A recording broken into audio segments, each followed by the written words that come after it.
அனைவருக்கும் வணக்கம். March 4th 2026 post market report. நான் செபி ரிஜிஸ்டர் அட்வைசர் கிடையாது. இது பயிற்சிக்கான காணொளி. எந்த ஒரு பரிந்துரையும் நான் வழங்குவது இல்லை. டிஸ்க்ளைமரை படிச்சுக்கிங்க. வாங்க வீடியோவுக்கு போகலாம். இன்றைக்கி நம்ம காலையில் சொல்லியிருந்தோம், நம்மளுடைய சப்போர்ட் ரெசிஸ்டன்ஸில் இந்த வேல்யூ வந்து ரொம்ப ரொம்ப முக்கியம் அப்படின்னு நம்ம சொல்லியிருந்தோம். 24,306ங்கிறது ரொம்ப ரொம்ப முக்கியம் அப்படின்னு நம்ம சொல்லியிருந்தோம். அதேமாதிரி ஓப்பனுக்கு கீழேயா ஓப்பனுக்கு மேலேயா அப்படின்னு நம்ம பார்க்க சொல்லியிருந்தோம். ஓப்பனுக்கு கீழே ஒரு 1 ஹவர் பக்கம் அவங்க ட்ராவல் பண்ணிவிட்டு, ஓப்பனுக்கு மேலே கொஞ்சம் நேரம் சஸ்டெயின் ஆகிட்டு, அதுக்கப்புறமேலு கொஞ்சம் ஃபேக் பிரேக் அவுட் கொடுத்துட்டு, நல்ல ஒரு மூமெண்ட்டு லோ டு ஹை வந்து நம்மளுக்கு ஒரு 300 பாயிண்ட் வந்து ஆவரேஜாக கொடுத்துருக்காங்க. அப்போ இந்த 300 பாயிண்ட் அப்போ இந்த ஓப்பன் ஸ்டேட்டேஜ் வந்து ரொம்ப ரொம்ப முக்கியம் அப்படின்னு நம்ம எதுக்கு சொல்கிறோம் அப்படின்னா, இதுதான் முக்கியம் நம்மளுக்கு.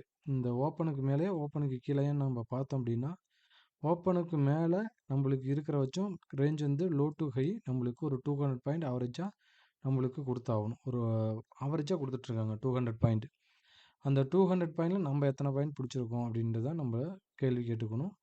அப்போ ஒரு 20 பாயிண்ட் நம்மளுக்கு கிடைச்சாவே போதும். நம்மளுக்கு 200 பாயிண்டில் நம்மளுக்கு ஒரு 20 பாயிண்ட் வந்து நம்மளுக்கு போட்ட இடத்துலேருந்து கிடைச்சாங்க அப்படின்னா நல்ல ஒரு இம்பேக்ட்டு இதில் கிடைக்கிறதுக்கான வாய்ப்புகள் இருக்கும். இந்த மாதிரி சப்போர்ட் ரெசிஸ்டன்ஸு நம்ம நம்மளுக்கு இம்பேக்ட் பண்ணியிருக்கு அப்படின்னு பாருங்கள். இது காலையில் நம்ம கொடுத்தது தான். இந்த ஒரு சப்போர்ட் ரெசிஸ்டன்ஸ் நோட் பண்ணிக்கிங்க அப்படின்ட்டு. ஒரு கேப் டவுனில் வந்து நம்மளுக்கு இந்த இடத்துல எக்ஸாக்டாக இங்கே சப்போர்ட் எடுத்துகிட்டு அப்படியே சைடு வேவாக போயிட்டு ஒரு செகண்ட் ஹாஃபில் நான் கிராஜ் ஆகிட்டேன் அப்படியே நல்லபடியாக கொஞ்சமாக ஸ்லோ அண்ட் ஸ்டடியாக மேலே போய் நம்மளுக்கு S1க்கு போயிட்டு அங்கேருந்து ரிஜெக்ஷன் ஆகியிருக்காங்க. சாரி, R2லேருந்து சப்போர்ட் எடுத்துகிட்டு R1ல் போய் ரிஜெக்ட் ஆகிட்டு அங்கேருந்து கீழே விழுந்திருக்கிறாங்க. ஓகேங்களா. நெக்ஸ்ட்டு பார்த்தீங்க அப்படின்னா, ஒரு வேளை இதையும் தாண்டி நம்மளுக்கு இந்த S2வை தாண்டி நம்மளுக்கு கீழே விழுவுறாங்க அப்படின்னா, கீழே போகிறாங்க அப்படின்னா, நம்மளுக்கு 24,000ங்கிறது ஒரு சைக்காலஜி லெவலாக இருக்கிறதுக்கான வாய்ப்புகள் அதிகமாக இருக்குது அப்படின்னு நம்ம சொல்லியிருந்தோம்.